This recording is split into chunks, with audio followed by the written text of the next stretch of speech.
ചിത്രത്തിൽ കോൺ C 110 degree ആയാൽ കോൺ എയുടെ അളവ് കാണും. നമുക്ക് തന്ന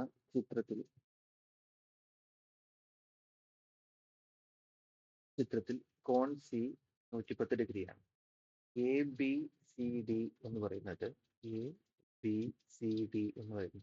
ഒരു ചക്രീയ ചതുർഭുജമാണ്, അഥവാ സൈക്ലിക് ക്വാഡ്രിലാറ്ററലാണ്. അതുകൊണ്ട് തന്നെ കോൺ എയും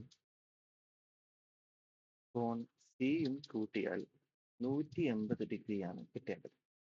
ഇവിടെ കോൺ സി 110 ഡിഗ്രി എന്ന് തന്നതുകൊണ്ട് കോൺ എയുടെ അളവ് 180 ഡിഗ്രിയിൽ നിന്നും 110 ഡിഗ്രി കുറച്ചിട്ട്, അതായത് 70 ഡിഗ്രി ആയി.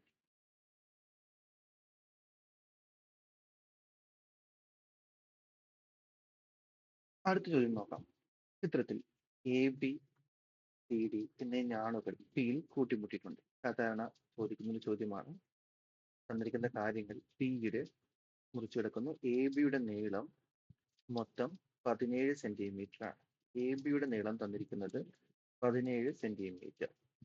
അതിൽ എ പിയുടെ നീളം തന്നിട്ടുണ്ട് എത്രയാണ്? 9. അങ്ങനെയാണെങ്കിൽ പി ബിയുടെ നീളം എത്രയാവും വരിക? 17 മൈനസ് 9, അതായത് 8 സെന്റിമീറ്റർ ആയിരിക്കും വരിക.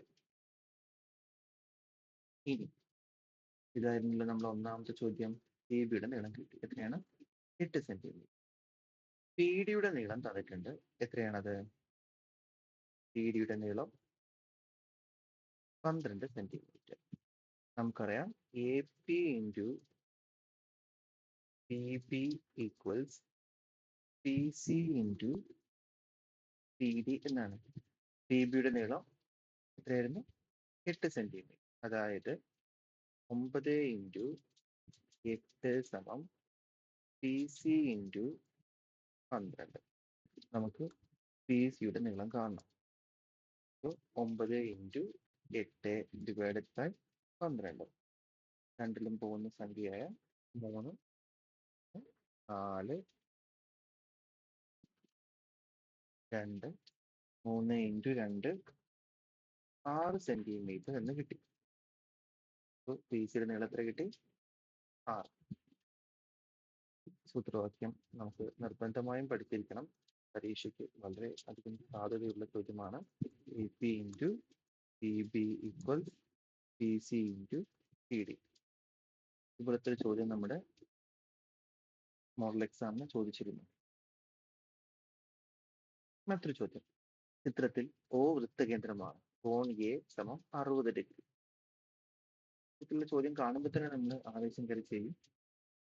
ഇവിടുത്തെ കോൺ 60 ഡിഗ്രി ആയതുകൊണ്ട് കേന്ദ്രത്തിൽ വരുന്ന കോൺ ഇതിന്റെ ഇരട്ടിയായിരിക്കും. 2 ഇൻറ്റു 60, ദാറ്റ് ഈസ് 120 ഡിഗ്രി. കഴിഞ്ഞ ക്വസ്റ്റ്യനിൽ പറഞ്ഞതുപോലെ കോൺ എയും കോൺ സിയും, കാരണം എ ബി സി ഡി ചക്രീയമായതുകൊണ്ട് കൂട്ടിയാൽ 180 ഡിഗ്രി കിട്ടും. ഈ കോൺ 60 ഡിഗ്രി ആയതുകൊണ്ട് കോൺ സി എത്ര വന്നു? 120 ഡിഗ്രി എന്ന് വന്നു.